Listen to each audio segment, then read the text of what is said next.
Gentlemen, I apologize. I'll deliver some remarks in English. It's a great honor for me to be here this morning, and I'm indeed extraordinarily grateful to have the Minister of Social Solidarity able to come and give some remarks, and it's obvious her passion for the project and direct experience with it is a great boost for us, and very impressive for the way in which it has unfolded, and a good message for what will be in the future for Egypt-Canada cooperation. I think we've talked a little bit this morning about the fact that this particular project is closing after a number of years, and that it has laid the foundation for some very successful structures and institutions and practices that we can take going forward. But I think my key message today is this is not a closure in any way. First of all, the project is just one significant contribution on the path of our collective and bilateral cooperation. Our involvement in SME development has taken place well over 25 years, and we've invested up between $100 and $200 million in it. And so this is just one step on a very long journey in the relationship, a relationship that is a very strong one. And so I really look at this as the beginning of something new and exciting and a new way forward. The Canada-Egypt relationship generally is extraordinarily strong. We are standing shoulder to shoulder with our Egyptian friends in their pursuit of security, prosperity, and stability for the country.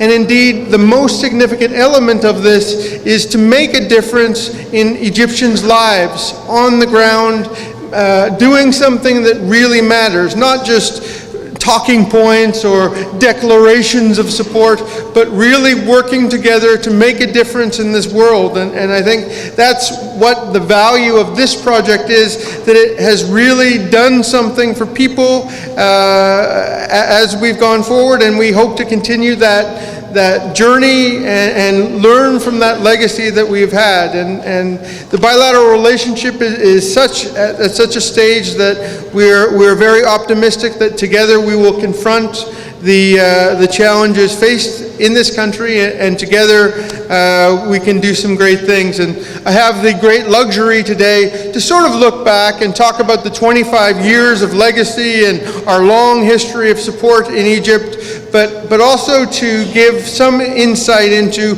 where we are going and what the future can hold for us. So here is where we're talking about getting to the beneficiaries, getting to the people, and we have had a significant focus on youth, and I think that continues to be a very important component of development and economic growth in this country, given the demographics. Women, marginalized workers, looking at the possibilities for entrepreneurs and potential business owners. We've been, as you saw from the map, focusing on governance with the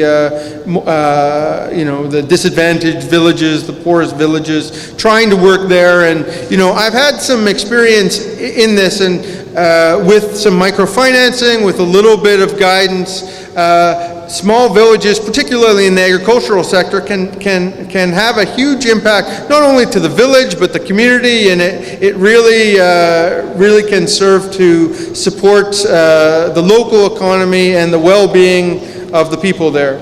We're looking at labor-intensive sectors like agribusiness, as was mentioned, and you'll see when we do our opening this great handicrafts focus, and I'm really happy that we have seen great success in the making of the handicrafts. So we have a quick slide that says key learning. So what did we pick up? What can we take from this project?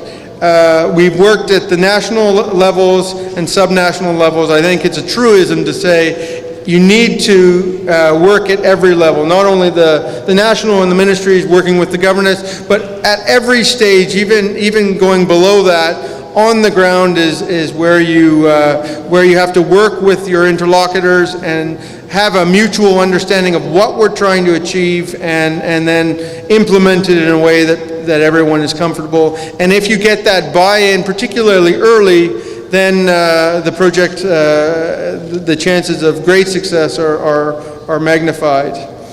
So again, we talk about effective support and intervention. There's a little bullet that says partnerships, partnerships, partnerships. I think, you know, it's people in there. We've heard many testimonies already this morning of people to recognize in their dedication, you know, waking up in the morning saying, how can I make a difference? What can I do today to make the project work, to make it more successful? And every project I've looked at with dedicated managers and partners and enthusiasm, that is the difference between success and failure in these projects. So if you can build those partnerships and sustain them, it's going to be a great one.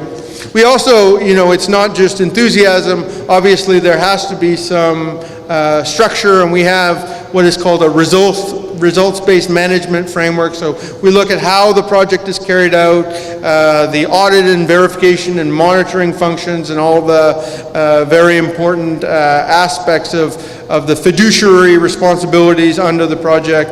And if that framework is done, and you couple that with the enthusiasm of the implementers, then that's how you, I think that's why the project has been so successful, and how we'll continue to work on it. And again, I probably won't do justice to the legacy of the project and the legacy of our commitments in the SME or micro, including micro realm, but just a couple of points to highlight. We've really taken a comprehensive approach to business development services, and this means capacity building for the BDS advisors, and then facilitation and provision manual that we came up with.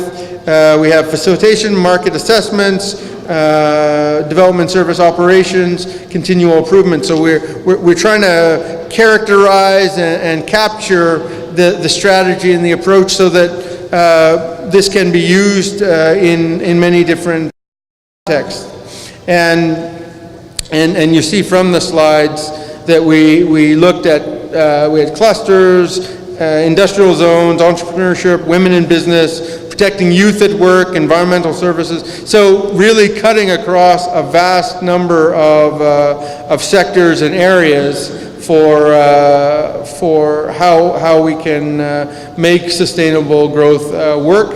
Looking at the regulatory environment, as mentioned, it was also mentioned the one-stop shop concept, which is great, and then looking at the laws and decrees and the regulations.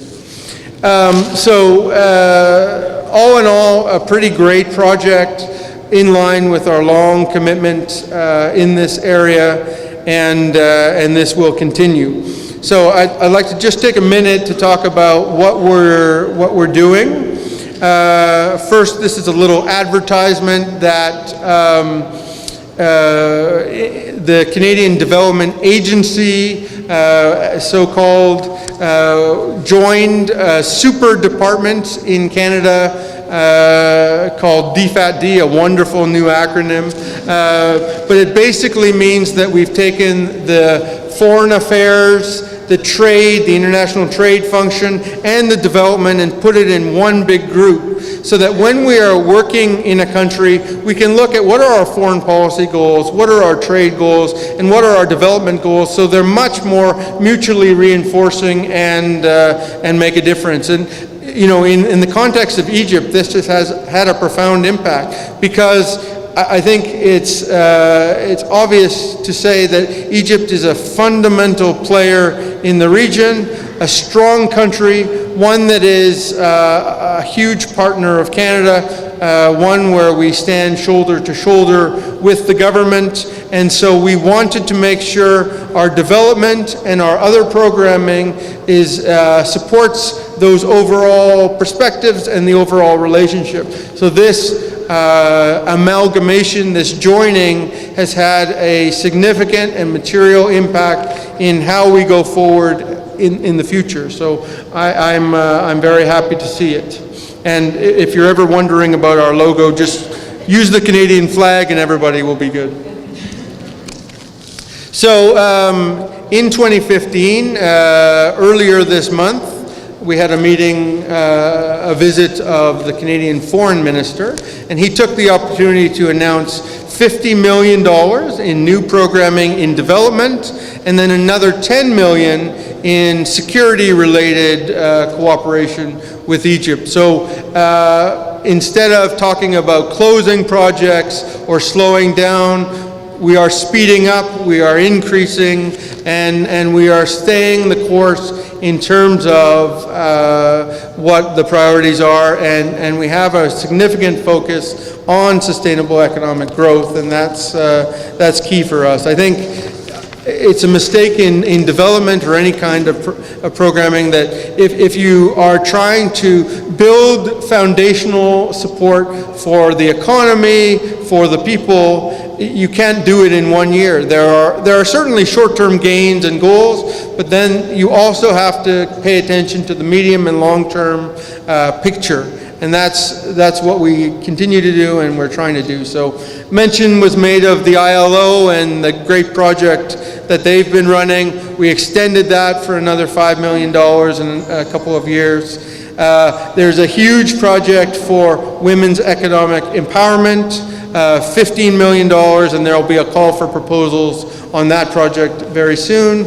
Technical vocational training was discussed, and we have a little over $10 million that we're working on in increasing the vocational training there, focusing on Aswan. And then we have a number of education support projects, school feeding projects, and as I mentioned, security projects. So what we're really conveying and what our programming and our material support on the ground is that it's a continuation, but it's a much stronger level of support, much clearer, much more focused, a new beginning for Canada and Egypt in development programming and broader programming as we support and cement our bilateral relationship. We have, as the slide shows, partnerships with Egyptian NGOs.